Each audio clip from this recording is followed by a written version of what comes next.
की बात कही जो बहुत समझने जैसी है। उन्होंने सीता से कहा कि सीते, ये सामने जो वृक्ष दिखाई देता है ये कितना भाग्यशाली है कि उसमें सुंदर फूलों की लता चढ़ी, बेल चढ़ी और सुंदर सुंदर फूल खिल के इस वृक्ष शोभायमान हो गया। तो मां सीता उनका भगवान का इशारा समझ गई और सीता जी ने देखा कि भगवान राम मेरी प्रशंसा कर रहे हैं बेल के बहाने। भगवान राम ये कह रहे हैं बेल के बहाने मेरी प्रशंसा कर रहे हैं। तो सीता जी ने कहा कि प्रभु राम, ये बेल तो भाग्यशाली है ही, क्योंकि आपने कह दिया अपने मुखार बिंद से कि बेल भाग्यशाली है, इसलिए ये बेल भाग्यशाली है। लेकिन उससे भी ज्यादा ये जो वृक्ष है ये दोनों एक दूसरे से गूंथे हुए हैं और एक दूसरे का परस्पर सहयोग करते हैं,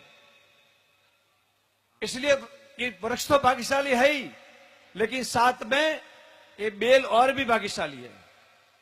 तो सीता जी बेल का बखान कर रहे और रामचंद्र जी वृक्ष का बखान कर रहे थे। इतने में दोनों के बीच वार्तालाप हुआ और कौन भाग्यशाली ये तय नहीं हो पा रहा था।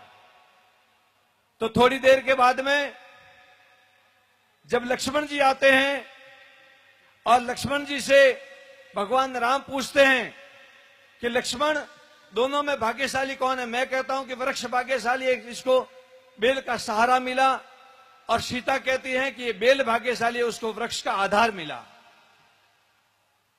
तो थोड़ी देर के बाद में लक्ष्मण जी ने भगवान की वंदना करते हुए कहा कि हे नाथ नारायण, हे दशरथ नंदन भगवान श्री राम, ये वृक्ष भाग्यशाली इसलिए है कि सुंदर फूलों की बेल इस पे चढ़ी, और बेल भाग्यशाली इसलिए है कि इस वृक्ष का आधार मिला। लेकिन हे प्रभु राम, सबसे भाग्यशाली तो वो है जो उसकी छाया में बैठा हुआ, उसकी चरण में बैठा हुआ है।